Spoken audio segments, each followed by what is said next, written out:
everyone. Good morning. Good morning. Happy Good Monday. morning. My light not on. Hold on. Just give me the light. All right, there we go. Good morning, Dre. Good morning, Nicole.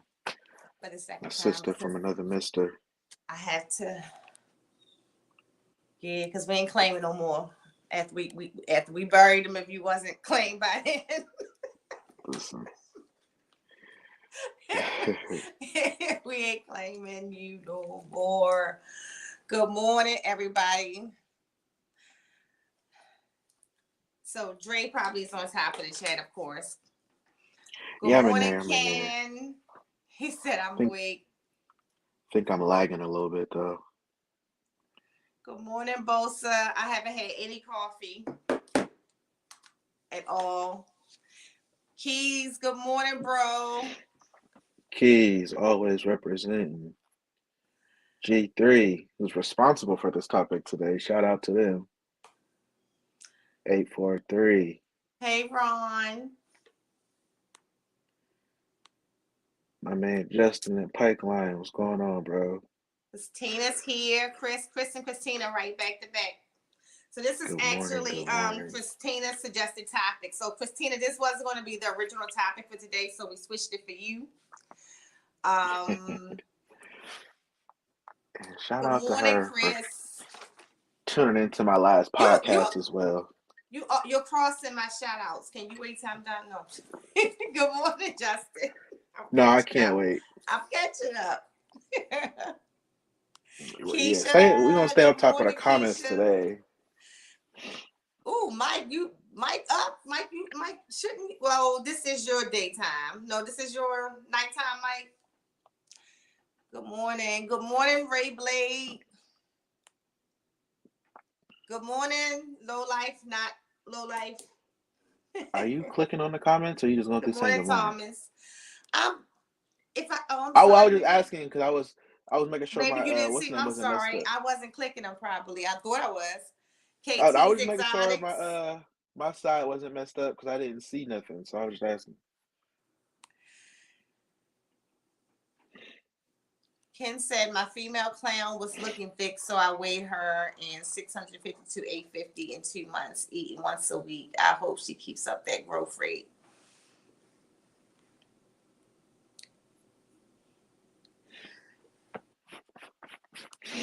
I'm just catching up with the comments. So Dre don't claim I'm 20 minutes behind once we actually get started. We know what's gonna happen. We know what's gonna happen. It's okay. I still love you, sis. Kai, good morning, Kai.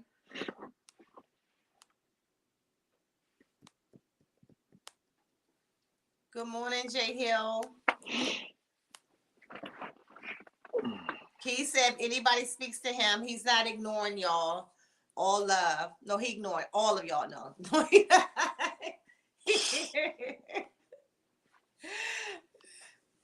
Good morning, Ken. Oh, I said Ken already. I'm still waking up. All right.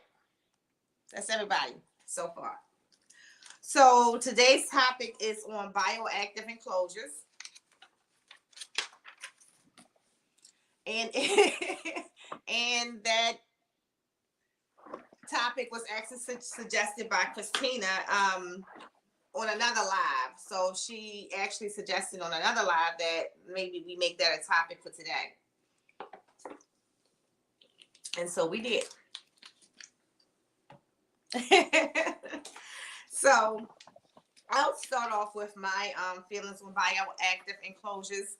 I think they work great for some animals in certain locations. I do not think it's ideal for every animal. And I think on the same live I'm referencing, we made the comment that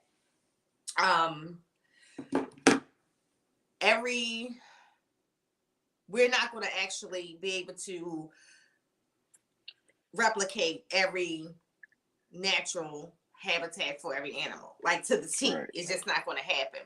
So I do keep 2 of my animals in bioactive enclosures. I am a fond believer that I don't want a bioactive enclosure necessarily in the house because of the type of insects that goes into them. You know, I that's just my thing. So it could be just a mental conscious thing. It's just, you know, a personal thing. So my tables are both in bioactive, and I'll explain to what degree of bioactive that they are in, and how simplified it is for me. And my Asian water monitor have some bioactive isopods in his areas where he has actual dirt in his enclosure. But outside of that, and I also would put sometimes in there, I'll put like wood mites in there like once a year in his enclosure, just to, even though it's sealed, just keep it extra clean from a bacterial standpoint. But a lot of times I'm in there and I'm cleaning anyway. Other than his water that is naturally filtered, which, you know, some people actually put like fish that are actual cleanup crews in their water for some of their animals. I could never do that. My Asian water monitor will eat any fish-like thing that goes in his water. So it would be a waste of everybody's time if we did that. But with the tables, because, you know, the tables are definitely messier to me than an Asian water monitor. My water monitor, I guess the way that everything is set up, he kind of figured out how to keep his water the way that it needs to be kept, and it's filtered really, really well. The tables are not on the filter system that he's on. He has that filter system to itself. So they are isopods, springtails in the dirt. I actually use only organic dirt for the tables. So I like to use the organic peat moss because it actually holds humidity that they need even in Maryland at this time of year. So that's what's amazing. I change that peat moss, and I'm not even change it. I flip it and add more peat moss at least every, probably just like in the spring and the summer, and then right before the fall, just in case they do go down. This is the longest they ever stayed up since I've had them. So they're still up. And I'm just amazed because they never stayed up this long. I do think that partly it is due to the heating system that we installed this year in the garage. I think that it just does something different that keeps them at the elevated heat all year long without them feeling that difference in pressure, or they're just getting older and they like, you know, we ain't grooming anymore. So that's my thought. So they do have springtails. They have wood mites. They have isopods, which isopods live forever if you ask me, but I do add more at least every time that I change the peat moss. I add new cleanup crews. For me, it works really, really good in those elements because the garage is not inside the house. And I think also it helps because the garage is going to get some natural, I'm sure, insects anyway, you know, from the outside. So I noticed that I don't see a lot of things that I don't want in the enclosures in there. Because trust me, the one thing I do not like is insects. So, but I noticed that isopods live really long. If you ever when you're turning the dirt, you see the isopods, you see them they've grown. So I don't know, honestly, and that's something I have to research if they ever die off, or Dre, you may know. But that's just my take on. I think it works for those animals. For my snakes, the type of snakes I have, number one, I don't care how many bioactive products you put in there. I'm the amount of urine and feces that they leave behind. I feel better keeping them the way that they are. I do understand if you have snakes in big enclosures that's inside the home, and you know it's just not feasible to clean it the way that we can clean other enclosures, then that's, you know, an option to make it bioactive. But I would still be kind of very picky of what kind of animals and plants they put in there, because like for my tables, we put plants in there, bioactive plants, when they started. By the time them things got used to home, they were tearing them plants around, making them branches and slides and everything else. So it makes no sense to put something there that your animal is going to destroy, number one. Or I've seen the water monitor be very smart and turn the plant over, make like a little sand or beach, you know, pit or whatever, and use the branch as well. So that's all I've seen my animals do with the plants. So for me, putting plants in there, because for you to put the appropriate plant in there, you have to pay some decent, money for them to just knock over. It's not okay. You have to be very careful what plants you put in there with your reptiles. So that's all I have for right now. Go ahead, Dre. Well, first of all, I asked a question. Do isopods live forever that you know of? I don't know about forever, but I know they, as long as your enclosure is set up right, they'll keep thriving Yeah, as long as you because have the I said they enclosure. just But keep getting older. Okay. people add more over time, they will reproduce and things like that. So it's kind of like a never-ending cycle, essentially, as long as your bioactive has good nutrients in the soil, you set it up right and everything like that. So our standpoint on this topic is I agree with everything you said. It's pretty much the same. Like I said in the live, you can't replicate every reptile's natural environment. Um, and I do want to touch on something. It's a unfavorable opinion, but it's factual. A lot of people in the reptile community, post pictures and everything like that, and post, these bioactive setups, and they're not in fact bioactive. Um, when you look up bioactive by definition, there are certain components that are required to be in it for it to be considered bioactive. And if you don't have all of these components, then your setup is just considered naturalistic. So if you have, saying just like basic soil with isopods and you don't have any live plants, that is not considered bioactive because bioactive is a very important component, or live plants are a very important component of bioactive enclosure.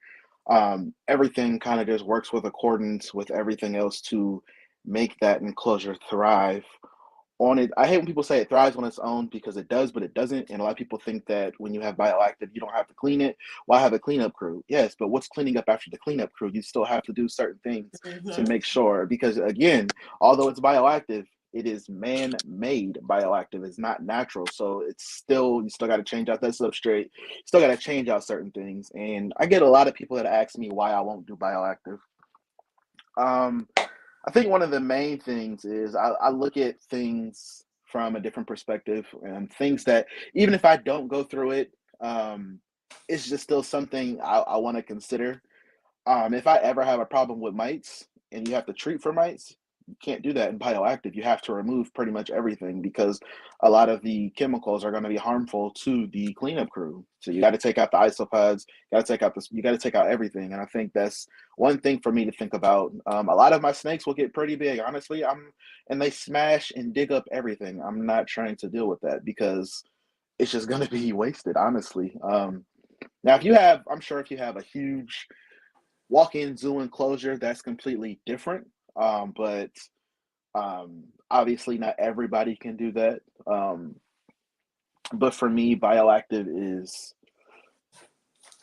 I'm not the biggest fan of it, and I know like every single person, or not every single person, but a lot of people really push for bioactive enclosures, and it's not for everybody because everybody keeps differently. Number one, and you just never know depending on what environment you're in, it just may or may not go your way. I've met people who have tried to do bioactive and they can't get their plants to thrive. I met people who they try bioactive and their drainage layer or everything or something goes wrong that it knocks everything else off and they have a hard time keeping things where they want it. So they just stick with naturalistic or just the basic substrate and Right. decorated type of enclosure. So I'm I feel like do what works for you, obviously, as long as the husbandry for the animal is being met. But we got to remember, honestly, for me, a lot of the animals we deal with are captive, so they don't even know what these natural environments are. So, me personally, when it comes to captive animals, I think a lot of the bioactive setups are for us,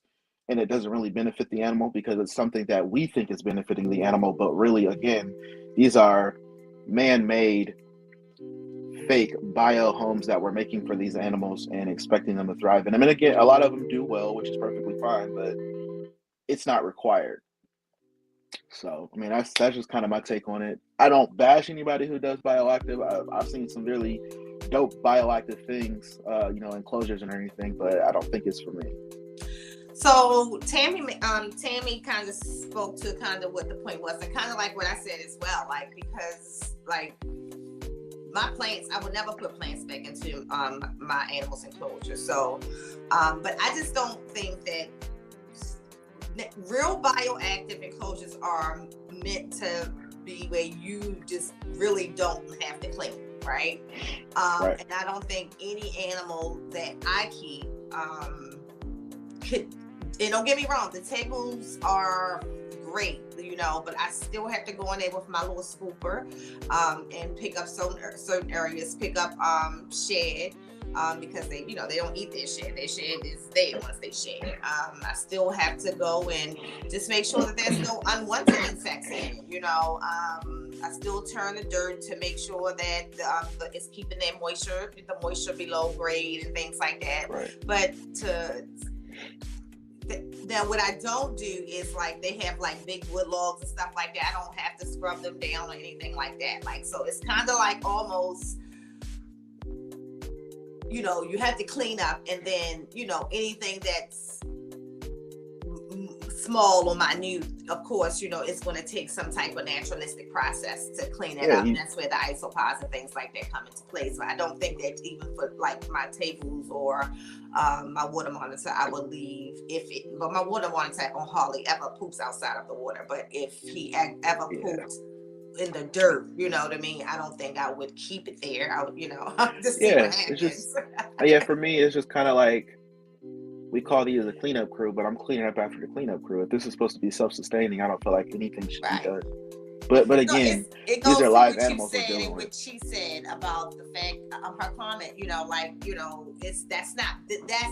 not bioactive when we remove the plants, or if you don't have the springtails and isopods, or if you don't have natural substrate, that it's no longer bioactive. And what cracks me up is with the bioactive thing is when the conversation becomes similar to what I was saying about the retics and the superdwarfs. They still retics.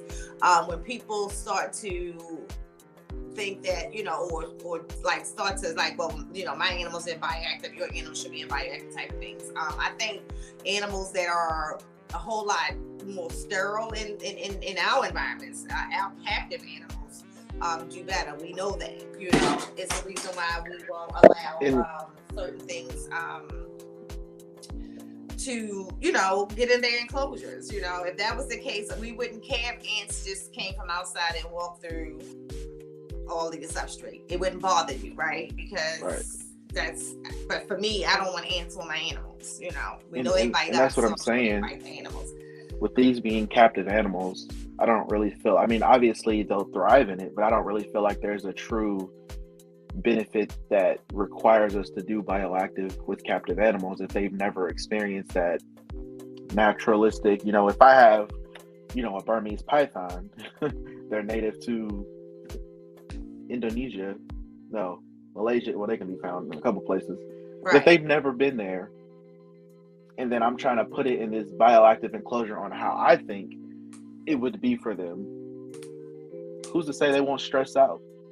Who's to say that they won't stop eating? You know what I'm saying? So, and then also with the type of snakes we keep, Nicole, could you imagine having to buy isopods and springtails to put in a 6 or 8 foot enclosure to make sure that there's enough cleanup crew in there?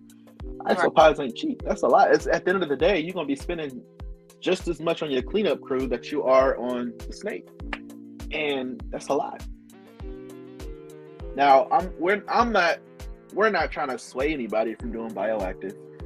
We're just discussing our pros, cons, and me personally, things that I don't think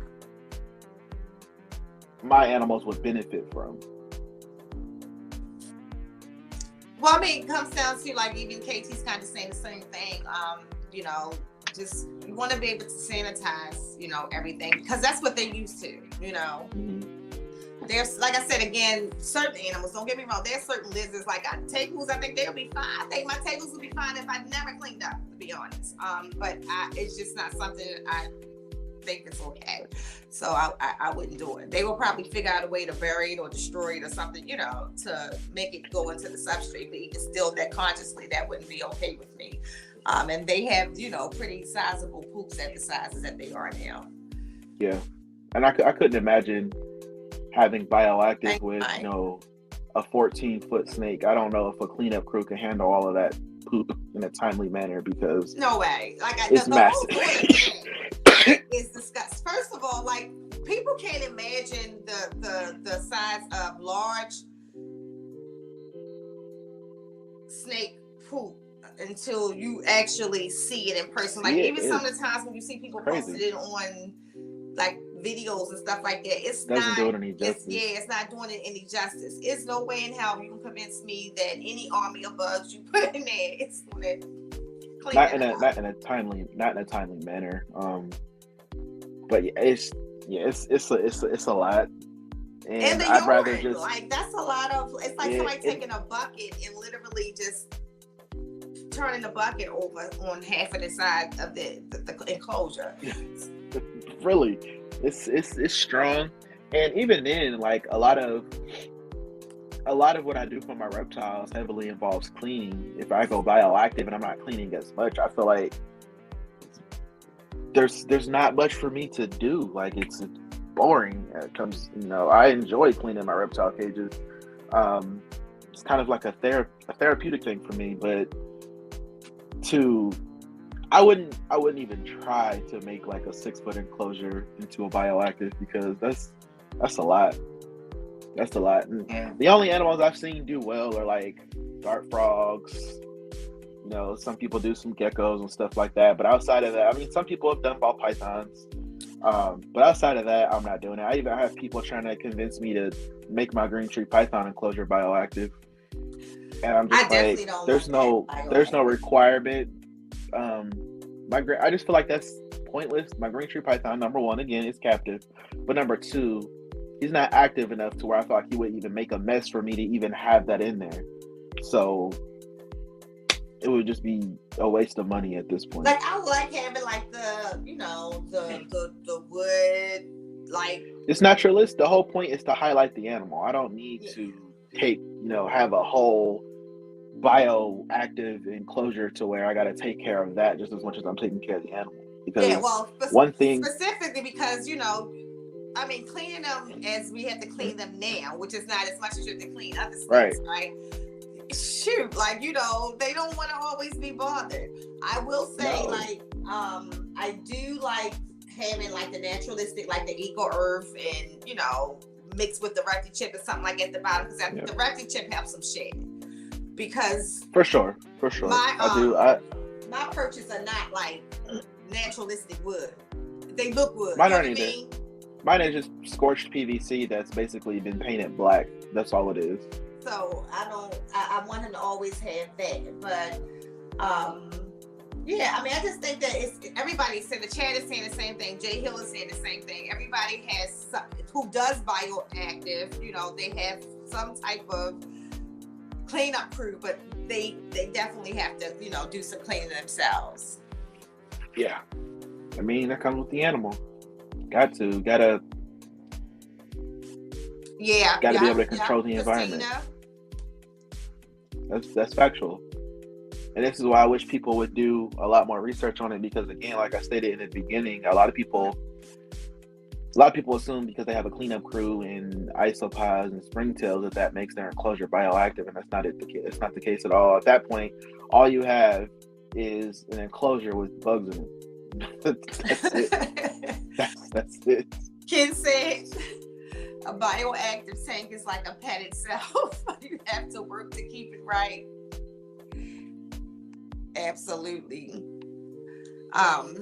Jay Hill, from researching and listening to several reptile podcasts, Taurus mites are a beneficial way to mitigate snake mites in a bioactive setup. Once the snake mites are devoured, the Taurus mites die off.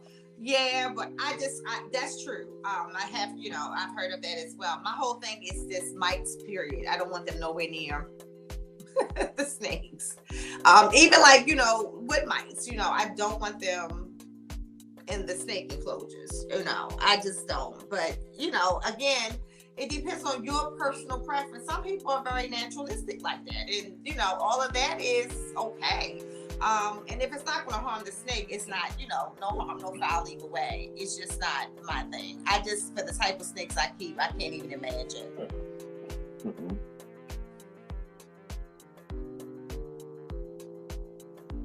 Tammy said if you have an air bioactive setup, no drainage layer. She was talking to Mike.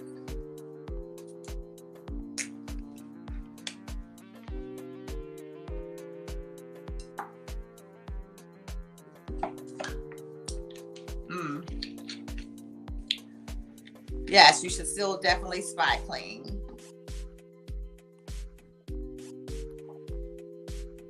I'm just going through the chat. I wouldn't do bioactive with my snakes, my small lizards. That's different for me. Yeah, again, That's that's fair. another thing. Yeah, the Aggie monitors, because they're in the house, although they have like the organic substrates and things like that, I didn't put any isopods or anything in their enclosure. They have natural wood, but I still literally, clean it out. But I don't want any insects inside the house.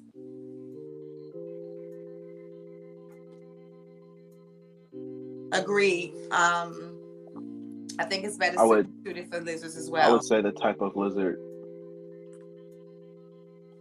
the That's a biggest good lizard I would point, go Chris. bioactive with.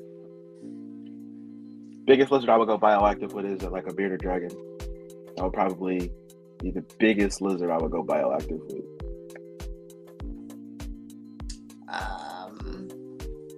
This year is my first time dealing with bioactive substrate. I'm mostly doing it for enrichment for my animals. Yes, large human size in comparison to a large snake. Telling you to have you questioning if you did it or even if it was that, a snake. I was gonna say, Pike, I'm almost big horse size because I clean up stuff that's bigger than my Yeah,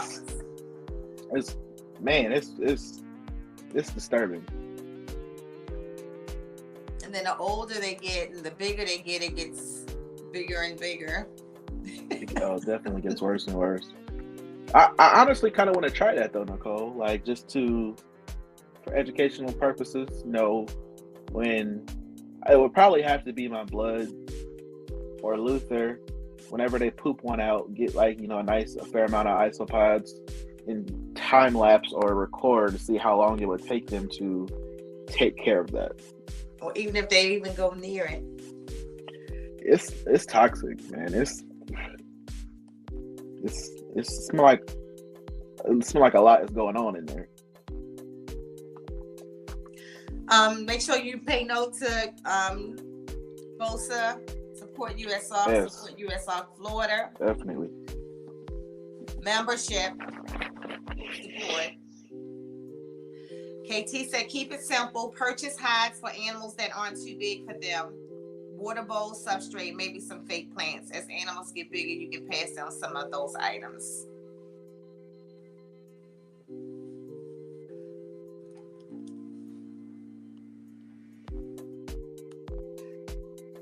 J Hill, we keep Mexican black king snake in our bioactive with a 3.5 substrate layer without a drainage layer, since the Mexican black king burrows along with the giant Canyon isopods. Like even like a corn snake, I can see a bioactive form. I just don't want it, like, because all of my snakes too, I handle, I'm constantly handling them and things like that. I don't want to just have the whole bugs in the house. Yeah. Only bugs that come in my house is if it's being fed to something. And that's pretty much it. I mean, the caiman still enjoys crickets every now and then, but other than that, or roaches. But the Aggies love crickets. Even the tables. I like to give the tables crickets and just watch them. Occasionally. It's the exercise. It's exercise, hilarious. Enrichment. Exactly. It is hilarious, and they will seek out every damn cricket. Like the table is definitely determined. They turn into some little crackheads. They be looking for it. Nameless said, "What is it like having an Aggie monitor? Thinking of getting on. How easy is the care? The care is easier than most lizards for me. You have to have the appropriate lighting. The patch substrate is very simple. I think the hardest thing about them is the same thing about the tarantulas. They're very self-sufficient, and they have a great time with each other. I think the issue is getting the live crickets, because I won't store but so many crickets in my house. I just hate the thought. So if they not like feeding off the lizards and the next day or two of the spiders, they can't be here. So we go to the store a lot for crickets and mealworms. I find that my Aggies prefer crickets over mealworms. They will eat mealworms in between, but they get excited when they get crickets. So, but I think it's easier than any other animal, any other lizard, of course, that we have. And they like to like be on you too. Like they like to actually climb up on you. I think that's pretty cool.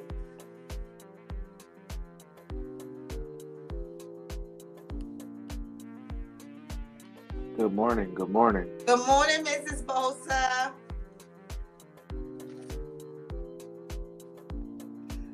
Thomas said I did Bio Active for small amphibians and it works well, but for anything larger than that, it's a big no due to the choking hazards. I lost several high-end gecko species and stopped immediately.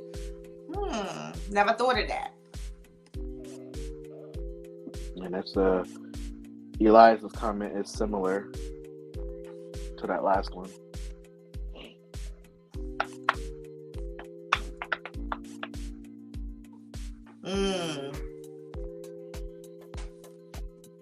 So those are good points. That's the points that I didn't even think about, like with the smaller animals.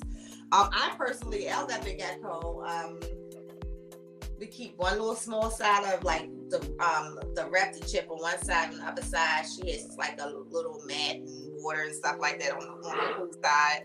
I like to see, especially with them, because they eat their shed a lot.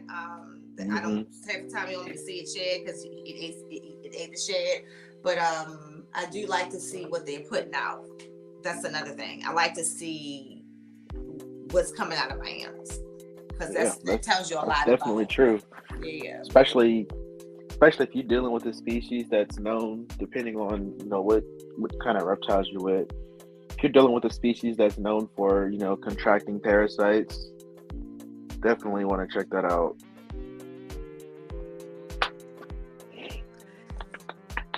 Christina said my super door free tick isn't in a bioactive. I may try him at some point, but while I'm training with him, a bioactive isn't helpful.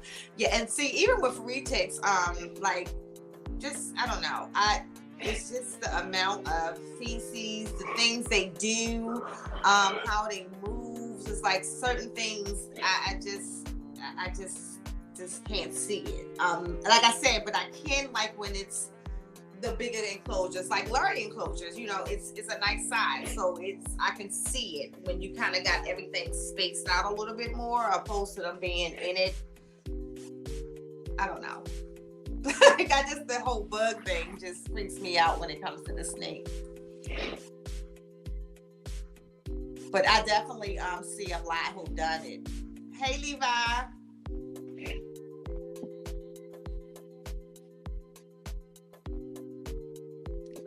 Yeah, so ultimately, I think everybody's saying the same thing. I think we can conclude for sure that none of us keep bioactive.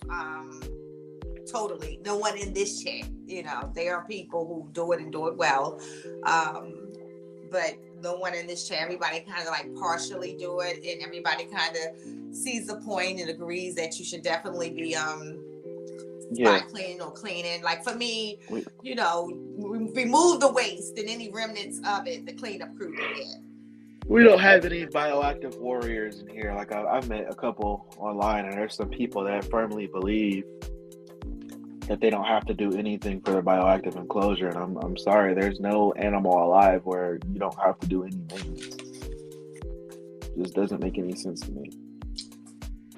So pretty much. So how's everybody doing with, we don't make Christmas a big deal here. We kind of like gift each other throughout the year, but those for you who have children, small children, because that's the only thing, Santa only shows up for children for me. How's everybody doing with the holidays? I know it's a hard time for a lot of people this time of the year. Yeah. But just remember that, don't feel like you have to be alone, or, if you choose to be alone, but don't feel lonely. I guess that's the best way to put it. And this is paper towel substrate. Yeah, I love paper towel substrate for certain animals. Like for my ball pythons in the rack, I don't like substrate for them. I like a towel, some type of towel substrate. Again, it helps me see what's going on with them all the time, as far as shed their output as well, and it's just easier clean, and it gives me a reason to just touch them, more often. So I particularly don't care for substrate in my racks. That makes a lot of sense, and I don't think people understand that because I'm always getting into some bullshit ass debate, but I try to stay away from them. But if you just spewing some just completely inaccurate information, I can't stay away. And of course, we were people, talking about the cons of racks and blah blah blah blah. And I don't think I don't think you understand why people do things a certain way. I mean, you can clearly tell, okay, cool, you don't like racks. But that tells me you put more time and effort into the setup instead of actually paying attention to your animal. Because just because you put an animal into an enclosure that you think, by definition, their environment is, just because you put them in that setup doesn't mean they're going to do well. You still need to inspect your animal. You still need to make sure your animal has no issues wrong with it. If you set up your bioactive enclosure, this is something I've seen personally. Guy went to put his green tree python in a bioactive enclosure, and there was a log that he did not secure. That log came down and smashed his green tree python and killed it. And it's like, bro, I put so much time and effort into certain setups, and again, you got to think about the animal. Right. People Keith, forget that. Which animal you gonna do a bioactive setup for, or you considering doing a bioactive setup for?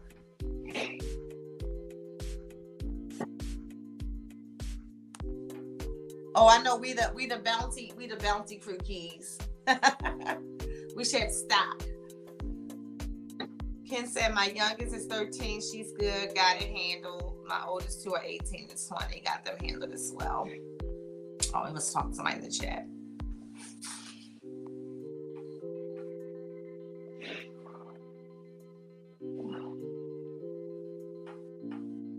See, I don't even know if I want that cat. I just want to just take it and throw it away and just lay another one. Yeah. Like that would I scare don't me. want anything that's going to create any additional work at all. I don't want it. That would scare me. I would be concerned. Even if I'm watching it, I would still be concerned about just bacteria being in there. I'd rather just get rid of it. Get a fresh set of paper towels. Yeah, even with husbandry, like I think as long as it is other than the size requirements, I think people keep animals different ways. Like I have never, ever, ever, ever, ever had an animal with a respiratory infection. And I truly believe that if you try to keep an animal the same way you might have to keep an animal totally different in California than you may have to keep an animal in Maryland. And I've said this, I think that if you talk to a lot of people, like on this side of the world, they have never really heard of respiratory infections in their animals. And I think something has to do with our air. Like, I don't think it's someone's keeping, husbandry is better than another. I think that certain animals in certain locations do better. Like if you in Texas, there's no point of I think if you had all reticulated pythons or berms, you could do ambient without a problem, like most of the year. Yeah. You better not try this here even in the summertime. Like, you know what I mean? Like I don't care what part of the season it is, you can't try that just running total ambient for our animals here. I think that, and it's a combination of people who don't truly know what their animal's humidity should be, because if it gets too high or too low, they'll have some respiratory issues. I've met so many people who try to keep their ball python humidity at like blood python or green tree python humidity. I'm like, that snake will get sick. It's way too high. That's it's way too too much. High. And really, honestly, like the ball python, that's what I love about the rack systems for ball pythons. And again, but you'll hear some people don't get good sheds in the rack. And I noticed that a lot of people who say that are on the western side of the world. The rag system for humidity and for purpose of shed work perfectly for my ball pythons in the rag. Yeah. And the same thing with my PVCs. Like anything that's in I a don't PVC, listen. no problem. If I'm for quarantine, all of my snakes start off in a tub. Not even necessarily just a rack, but like a standalone tub that's heated. They all start off in that just because number one, it's sterile, but it's easy, super easy for me to regulate it. And then I'm in Ohio. The humidity here is magnificent. I love it, especially in the summertime.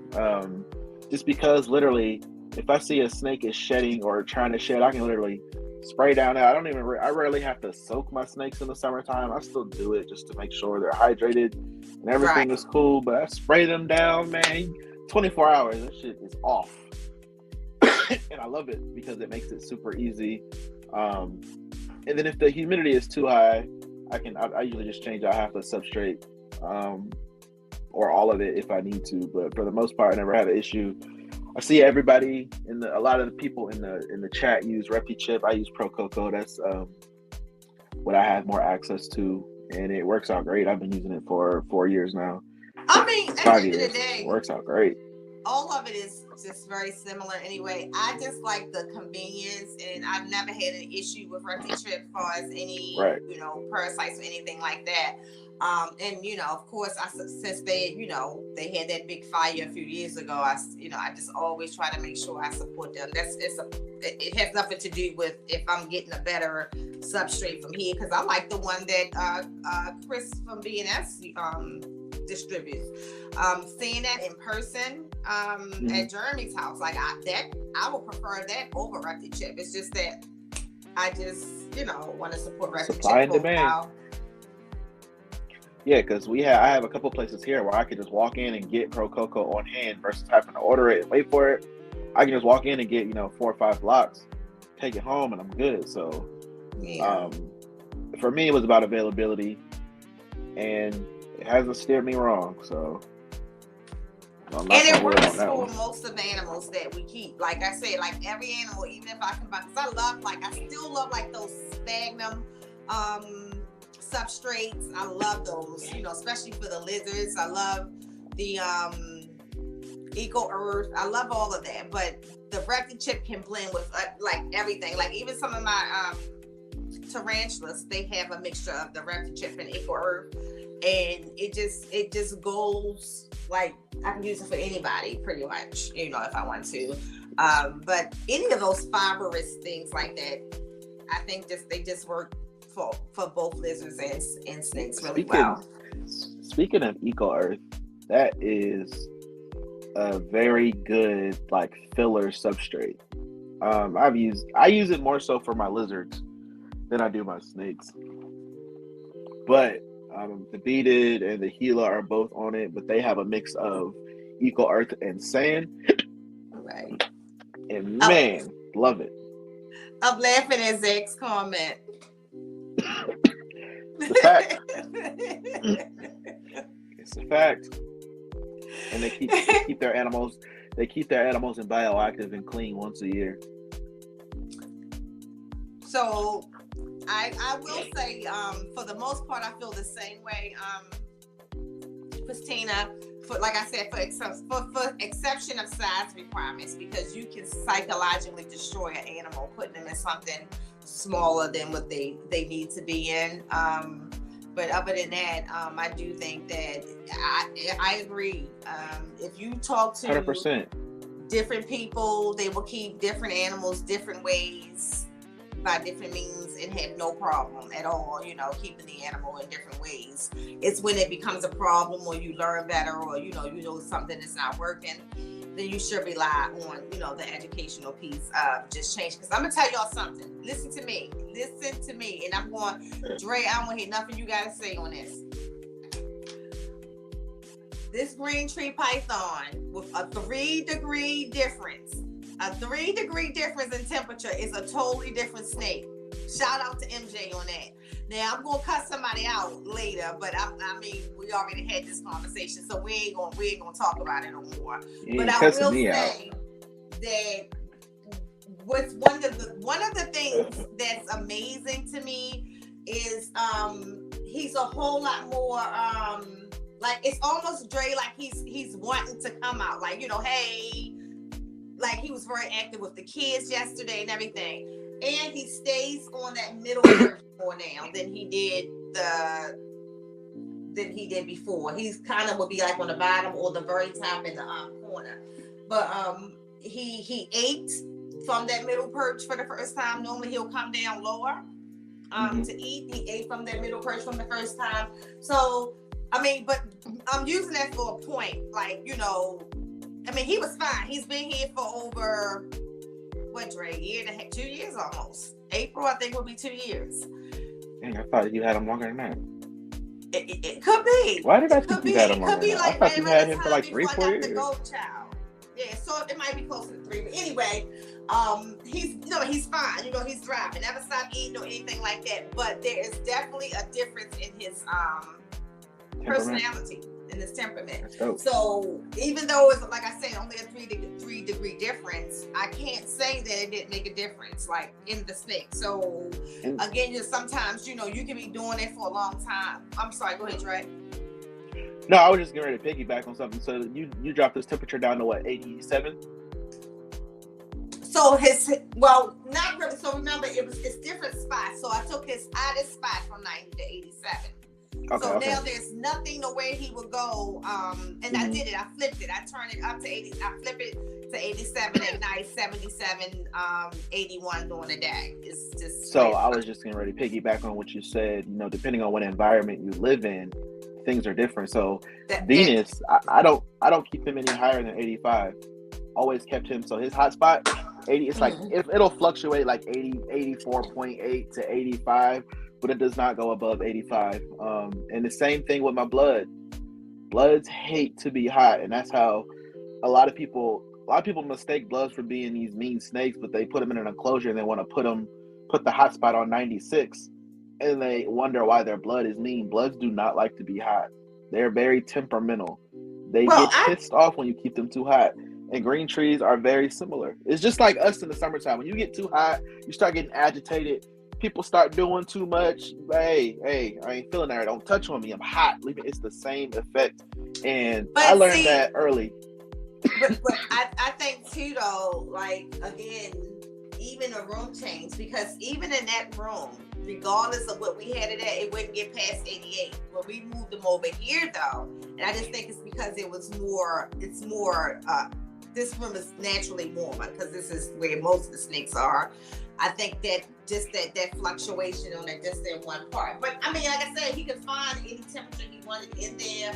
But I'm noticing like that's his spot. It's a sweet and the spot. only reason why he probably wasn't in that spot, right, is because of what that temperature was right there. He's definitely like totally different with just that's that a perfect example of your snake will teach you.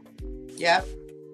Or not even that. It was. I mean, when you know, literally, like I said, certain things that you may be a master of, right? Like the carpet, for example. Because when I got the carpet I kept low because I can, you know, clearly see that the carpet's definitely, you know, just wanted a lower temperature. But with the green tree, even now, that's, you know, like people still would say.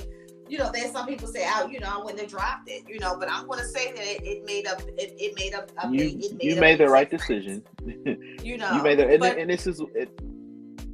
I just hate people like that because don't try to force your opinion because what works for you may not work for me, especially if we live in two different parts of the world. I agree with that. And I respect everybody's opinion. However, you may be doing it a certain way for a specific reason that I don't need to do that for. So, and even then though, that should go to show you MJ's all the way out in Cali and he was able to still give you that information because with green trees, it's kind of specific. There's not a lot of wiggle room to play with their temperature. But you always have those people that think they know best for everybody. And they got 3 geckos in a Bio Active that they clean once a year.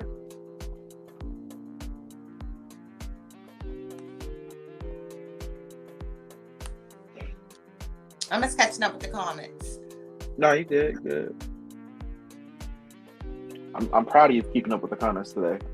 Shut You up. wanted to make sure I didn't talk no trash, huh? It's like 20 minutes behind. I'm like, literally, that was like 20 minutes behind. That was 2 hours ago, Nicole.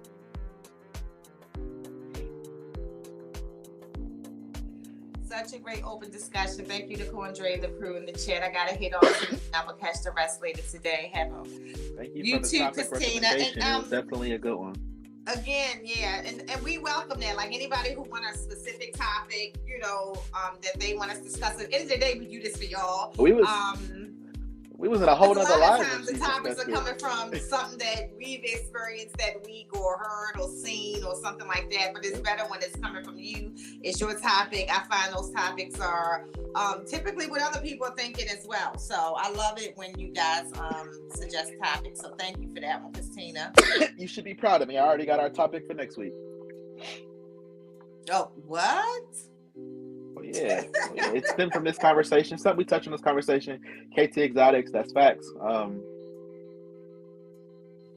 Anything really over like 84 for blood. Woo. And that's probably this. Is that why he escaped? No, joking. You said what? Yeah, I mean, I think for the most part, I really think that if I wasn't so afraid of something happening, like as far as the temperature, I probably can keep the retics in ambient all the time. But my fear is, what if something changes in, the heating system? That heat panel still works, and that's the biggest fear here. Because a temperature change outside here. But you're doing it the right way though, and because right now, I have to keep all of my sinks are ambient right now, and I have to because with them being in the shop, I see. My brother runs the heat and it stays on 83 because he has fish, so he has to keep it a certain temperature because he doesn't want the fish getting sick. If I were to run the heat sources, it would get entirely too hot. But that's why I have the heat gun. So I like it because I don't know how I got so lucky, but a lot of my reptiles are in different enclosures. So for the green tree python, with them being in PVC, to get the desired temperatures, I taped up they got slits in the back. Mm-hmm. I put tape over half of those slits. So Venus's hotspot is right on 84. Perfect. My emerald tree boa is right on 86. And then I go through, I spot check everybody. And it works out perfectly. And I would rather my snakes be a little warmer than to be too cold. And I don't mean dramatically warm. Like I said, it's the heat set on 84, so it gets warm in there. But everybody it's like when I walk in and I just see everybody just moving around. Especially last night, I did a super late snake feeding. It was like 2 a.m. I did a super late snake feeding, and that's because I had to feed the emerald and the green tree, and they were both on their bottom perch, face at the door. I'm like, God damn. And as soon as I opened the door, they both jumped out. And I was like, all right. But I feel like keeping ambient can be done as long as it's done properly and you're observing everything. Because when I go in there, I turn the heat down, just like a cool down. I spray everybody down, and it does perfectly. In the summertime, we didn't have this problem. But with it being winter and we have the internal heat, it's pretty much a no-brainer. He said if I didn't breed rats, I'd do ambient. Oh, I'd definitely be doing ambient in Florida. Cheap ass electric bill too.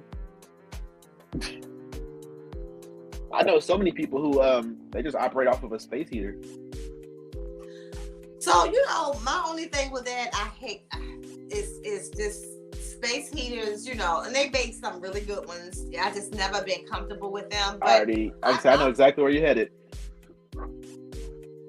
I mean, I just never been comfortable with them, but they made some really good ones that have so many type of, default failure systems that it falls over and stuff like that. But again, for me, it's just that, I'm in a state where it runs off of gas and electric. If you lose one, you got the other one. If you lose, if you got one, we don't lose them both at the same time. I like having that option.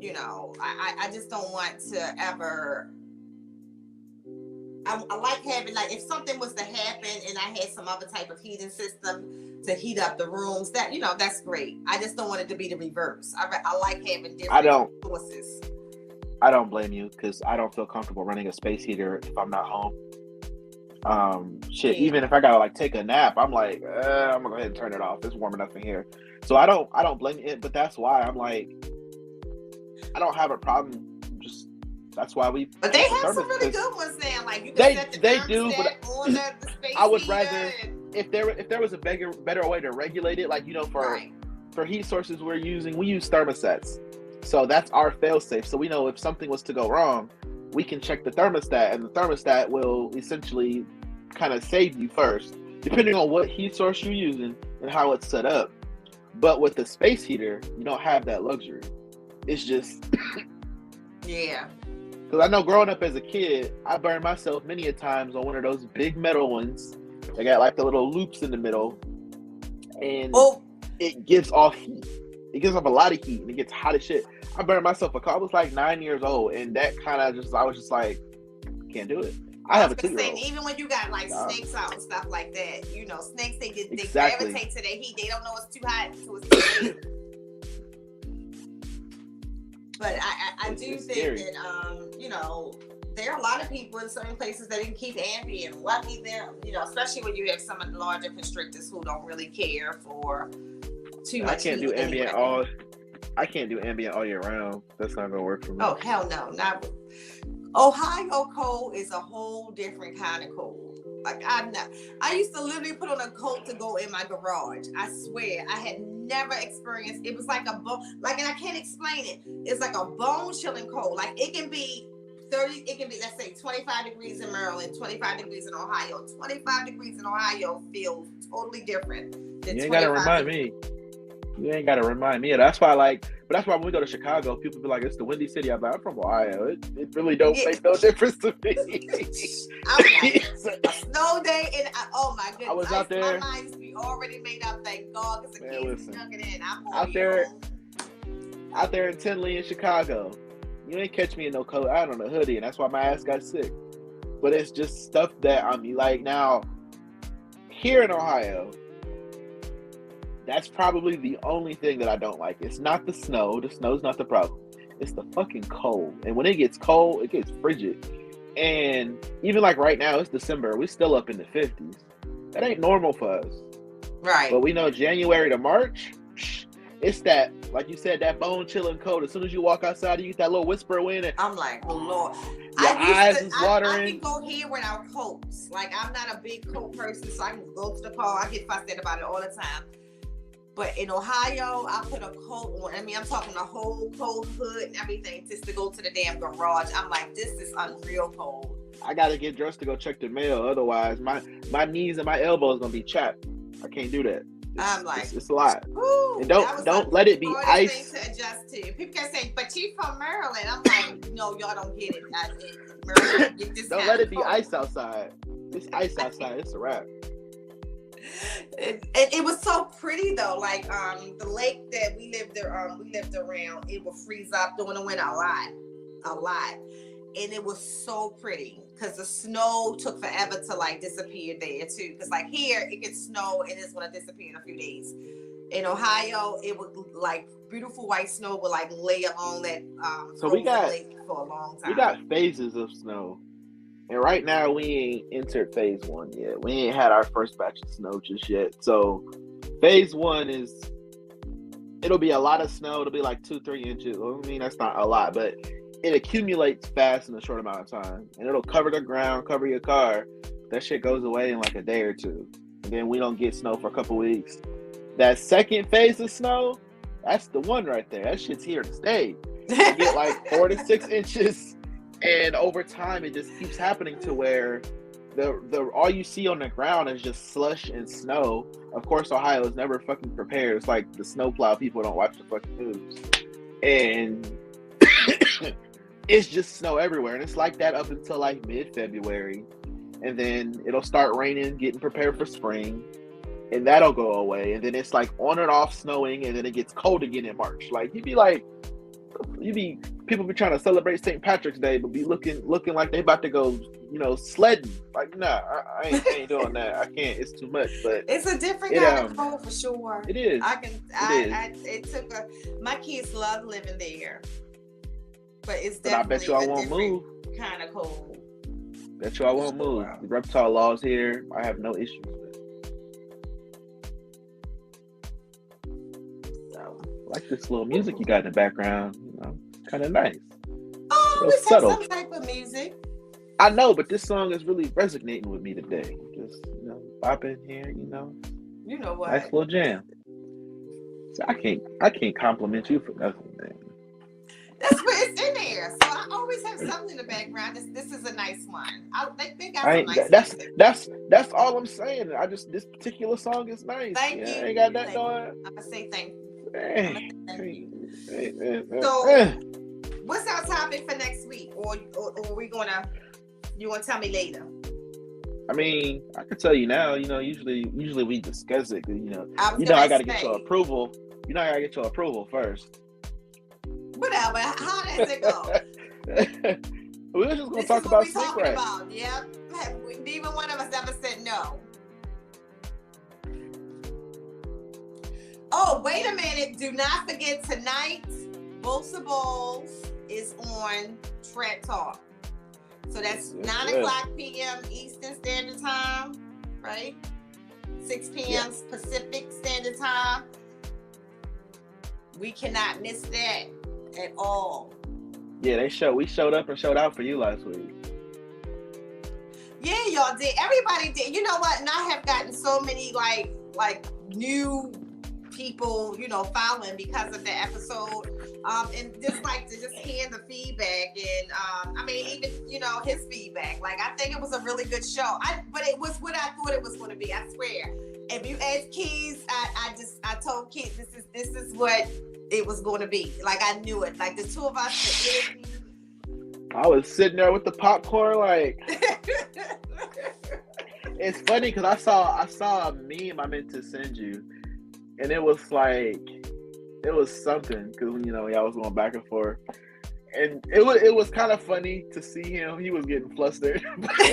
I was like, look, I was like, hell no, Nicole, she ain't about to back down. No, the funny thing was, going back and kind of watching our chat, I'm laughing at them so hard because they know me. Like, so the people who know me, like, but the cool thing is that he got to know me too. You know what I'm saying? Like, because clearly, I think that the persona was that I don't get upset and, like, I'm very calm and do things like that. I am for the most part. I think it was. But I knew it was going to be a good conversation. I think it was two passionate people that had different perspectives, and it created good dialogue. I was about to ruin it. I ain't gonna lie, because I saw a comment in there that I didn't necessarily like. I don't know who it was, but it was some person who was like, I don't know why you're arguing with her. She's hard-headed. And I'm like, who the fuck you talking to? But I just left it alone. But it was a good live for sure. It was a random comment, and I was just like, Oh, we didn't see that. We didn't see that. We only that's know what I'm saying. He didn't post it. I don't know. You may have known them, but it ain't no name I've ever seen like in the podcast or seen it on Instagram or anything. So I don't know. No, the only person that was commenting was, and I know exactly who that was. That's we're very close. That was Chip. But I know that. I knew that would trigger Chip. Hey, once y'all got started, he ain't let it go. I said, Lord Jesus, all things with him in the comments. But again, though, like I said, I just overall, I you know what I mean? Like I said, somewhere, some people, someone talking shit about me and you. You know what I mean? So I don't. I know they talking shit about me. It don't matter. It don't matter. It is what it is.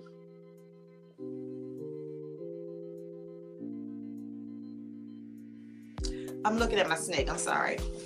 No, you good. Yeah. Yep. But no. Thank you, Levi.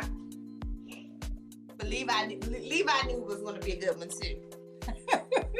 She forgot my shout out that she promised me, but I ain't gonna hold it against her. I did too. Lord Jesus, I can't. You forgot about me. I ain't gonna hold it against you. You know what I did. Go back and watch the replay. I don't need to. I watched the whole thing with my daughter. You missed it then. You missed it. I didn't miss it. I had my AirPods in, so even if I walked away, I could still hear you and MJ yelling. He was like, "Can I talk?" I was like, "Ooh, shit." But nah, it was good. That was one of my favorite episodes of his, actually. Is it at 7 p.m.? We have 2 hours ahead of y'all.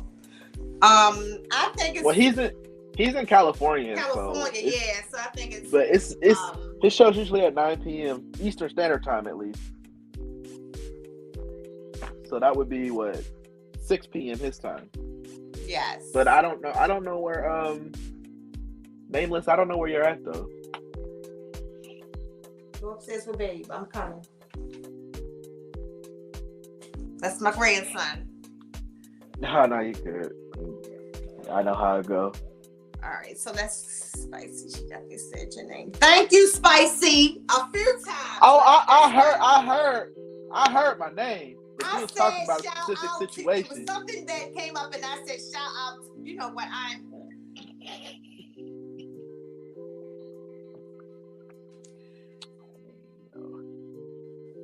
I said I ain't gonna hold it against you. I actually talked to MJ about that. I'm just waiting on him to schedule it. So whenever it happens, it'll happen. I'm not a breeder, and I don't deal with ball pythons, so I don't know if he's trying to figure out like what segment to put me on, or I don't know. But I also don't bug people. If somebody say they're gonna do something, I let them do it on their time, and it is what it is.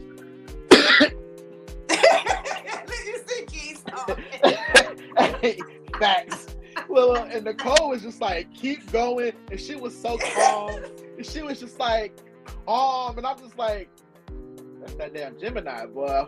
Woo! Good conversation. Keys and I had me cracking up. It's so silly. It was definitely dope though. I was proud. I was happy. It was dope.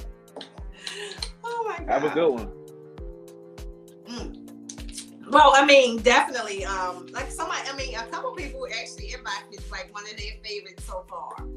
Like literally. Because it was informational. It was tense, but I think more conversations like that need to happen because there are a lot of bigger people in the game that represent us, so to speak. And we talked about one of them on here, and it's just like they do things that make us look bad. Jay Prehistoric being one of them, and it's just like certain things like just because this person has a big following doesn't make them the person to follow. But oh man, excuse me, I can't get rid of this cough. But I don't know. It's there's certain things I don't think I ever would do.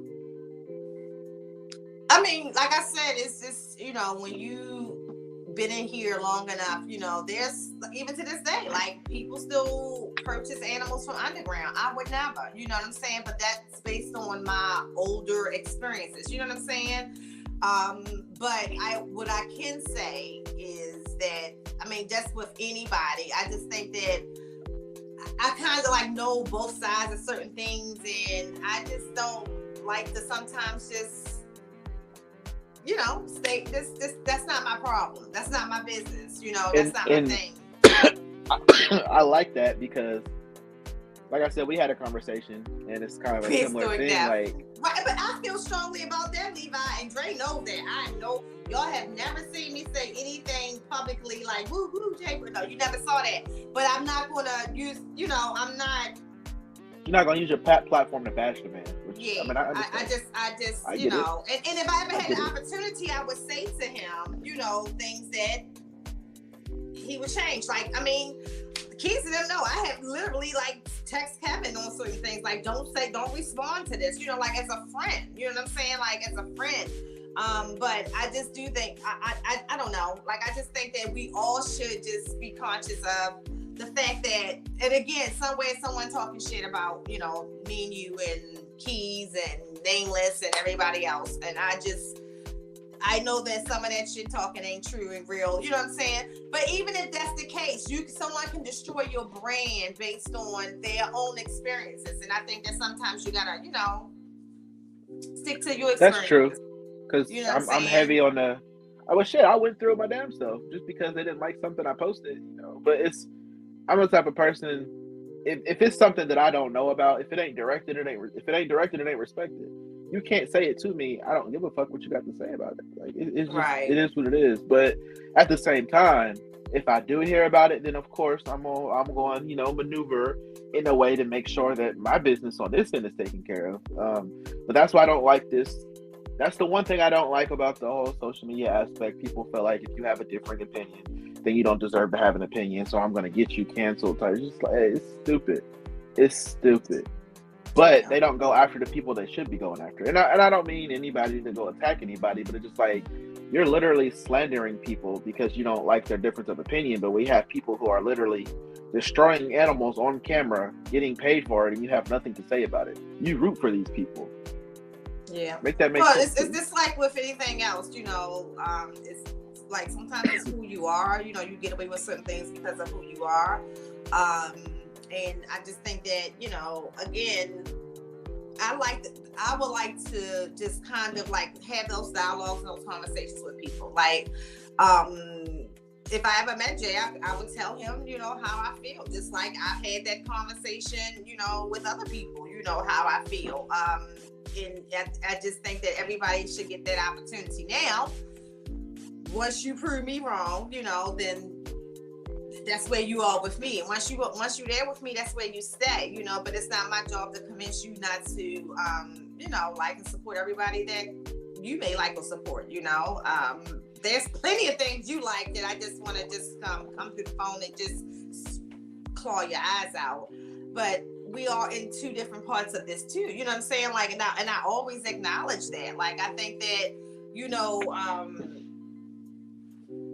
like some things I'll use feeding, for example. I do know how I feel about live feeding, but there's certain live feedings that's educational. Like if you did one on how to feed your bearded lizard, for example, that's educational to me. You know what I'm saying? And not, the way that the way that I see you do it. You know what I'm saying? Not right. Here's the little mouse, squeal mouse, just mouse, really, you know what I'm saying? And I get it. We've had this conversation as well about a particular person. It's like when you're not educating, but instead you're highlighting and celebrating the death of another animal, that's where the problem comes into play. And I think that's the issue.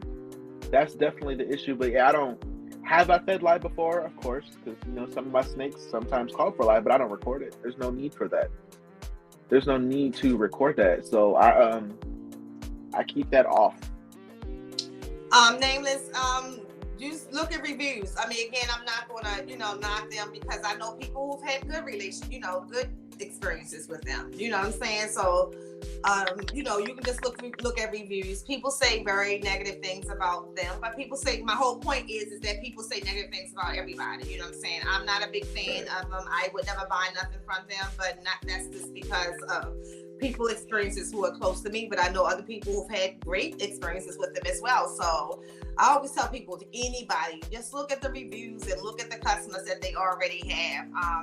We can find, if I took an experience with some of the people that I've had negative experiences with as a negative experience, then it would be a negative experience. Sometimes in those experiences, I've seen compassion. I've seen people who, care, and people who've done more in those situations that others would have. So, you know what I'm saying? Like, I try very hard not to let one situation, change. At the end of the day, if anybody is not doing what they're supposed to do, and it's reported to the appropriate authorities, they will be shut down. I'm not that authority, though. It ain't me. I'm not that authority. Right now, I have lost sight of a snake. That could be, not in my, not a good judgment call, and not in the best position if authorities walk in here right now. I'm assuming he's right here, but. You had one of the retics out? No, this is actually one of the ball pythons. Oh, okay. Yeah, I have ball You'll pythons find him. He who probably, like to, yeah, one, you know, they have probably, ones they like to explore. yeah. Probably done went somewhere and curled up. Yeah, but see, he's not like that. He will actually act like a retake. Like, he's not a curler upper. He's A somewhere curler doing upper. some stuff. Girl, I swear sometimes you be sounding like you from the South. He ain't a curler upper now. He's not a curler upper. But yeah, I'm like, where are you at? But he's probably over here in the window. That's what I think he is. In the window. But we're going to wrap this up for today. We will tune you guys in for our subject for next week. I told you what it was, but you didn't hear me. Oh, I'm sorry. Say it again. How did I not hear it? I don't know. Well, I said it, and then we started talking about something else. Okay. But I said we're going to be talking about snake racks. Oh, okay. Cool. Yeah, I did miss that. Very relevant. I think majority of the people in the chat use them or have experience with them, so we could just talk about it. Okay. The stigma, I guess. And I can talk about that because I just, that was one of the reasons why I never wanted to breed, because of snake racks. And I think it would be good because we both currently use racks, so yeah, good topic. So that was one of the reasons why I didn't want to breed. But I'll share my perspective on it. You know, having the knowledge behind it, and the education behind it as well. So like seeing it, you know what I'm saying. So I'll share that. So we can do that. So until then, we thank you all for staying with us for so long today. And we'll tune you in. Don't forget Bosa Balls on Trap Talk tonight on MJ's. That's going to be another good one. And what else we got? We got Wednesday. We got Bowls and Things at 8 p.m. on King's Constrictors. Thursday, we got Mike from Herb Collectors. Thursday at 8 p.m. And then Friday, we got Hair Down. Fridays at 7 and GP Snakes at 8 p.m. So just to make sure you're checking into the other podcasts. And then, you know, we going on to the weekend and we'll talk about reptiles and cocktails on Saturday. But for until then, there's all the people that you can find. Oh, wait a minute, I can't forget. Levi, y'all schedule sometime throw me off, but keep checking in for Sexing and Flexing and Sexing and Finessing. They got a nice podcast too. I like listening to Levi and Chris. I think y'all have a really good guests on, and it's always a great topic. And Levi, I just love your interview style. So definitely check into them as well. And of course, DW Exotic, check into him on Instagram, YouTube. You put out some really nice videos lately. Not that your videos are not nice, but lately, like some really good educational ones for people who, you know, are in the just as I expected. Just as I expected, the U.S. Ark one, of course, didn't get a lot of views, not a lot of attention. Yeah, but the video I posted with Ian, of course, that one just. I was just like, which is crazy. That's gotta be a topic too. 1 week, we'll talk about that. 1 week, definitely. Yeah, but yeah. So until then, see everybody next week. And peace. Have a good week, everybody. Have a good day, everyone. Have a good day, bro.